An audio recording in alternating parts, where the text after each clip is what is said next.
వాళ్ళకి సొంతం లేదు కాబట్టి కాపీ పేస్ట్ చేస్తుంది. లేకపోతే వాడెవడో మంత్రాలు చదివేస్తున్నాడు.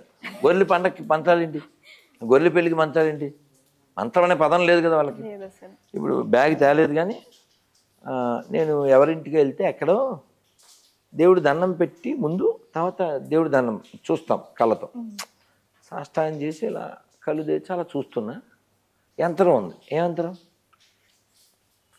శ్రీ యంత్రమో సుదర్శ యంత్రం ఉంటే నీకు చెప్పక్కర్లే. చెక్క యంత్రం, శ్రీచక్రం కాదు, చెక్క యంత్రం. నీకు చూపించాను కదా లాస్ట్ టైం. దేవుడు ప్రేమ స్వరూపి. యంత్రం ఉందా మీకు? యంత్రం మంత్రం ఏం లేదు కదా. సిగ్గు శరలు లేని జాతి కాబట్టి అది కొబ్బరికాయలు, అగరబత్తులు, గుండు కొట్టుకోవడం, పీసుమాల. నేను అదేది ఇక్కడ రావచ్చుగా. ఇప్పుడు మీ అమ్మ ఉందిగా బతికి, వేరే ఆవిడ అమ్మ అంటాం ఎందుకురా? మీ నాన్న ఉన్నాడుగా, వాడెవడ దగ్గర నాన్న అంటే ఎందుకు? ఇక్కడ రావచ్చుగా.